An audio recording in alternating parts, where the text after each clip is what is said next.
Hey everybody, sorry that it's been a minute. I've been kind of busy, and I've had some issues uploading the story that I told at at the storytelling festival competition that I went to. It I was doing it with Story Crossroads, and they have like licensing stuff, I think. So, just to be safe, I'm going to post my own recording of that video of the story that I told, and you guys can watch it. And I'll put a link into the storytelling festival that I went to, and I hope you guys will watch that. It was a lot of fun. Anyway, bye. And today I'm going to be telling a story that I wrote called How the Sparrow Earned Its Wings. A long time ago, before cars and people and cities and Disney Plus, there were birds, and birds ruled Earth. When you think of a bird, you might think of a beautiful parrot or a large falcon with majestic wings, but back in the day, birds didn't quite look like this. Back in the day before the iPhone 16 Pro Max, birds had little arms like a dinosaur, real small and real stubby. And they ruled the land, but they wanted more. They wanted to rule the sky as well. And one day, Owl, the oldest and the wisest of the birds, invented a pair of wings that it could use to fly anywhere that it wanted to go. Owl was so excited that it went and told all of its friends, the other birds, what it had accomplished. The other birds were so impressed that they wanted to do the same. And from then on, it was a race to the sky from all of the birds.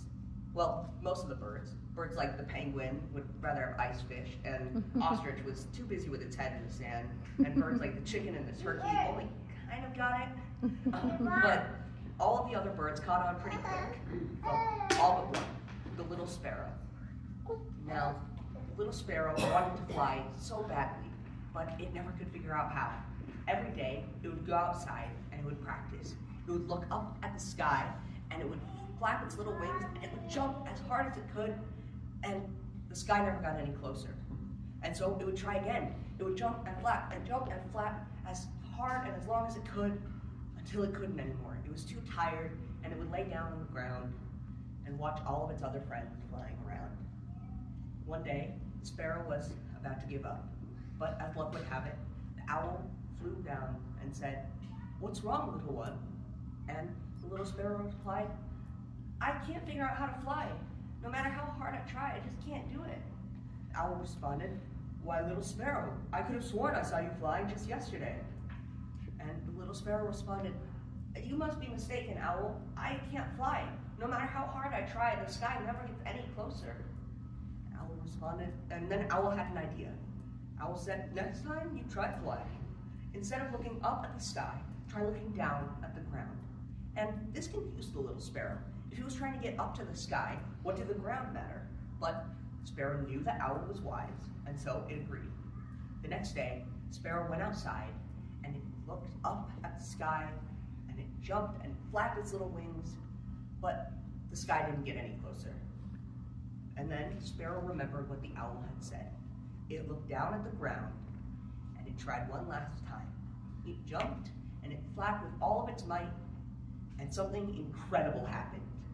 The ground got further and further and further away.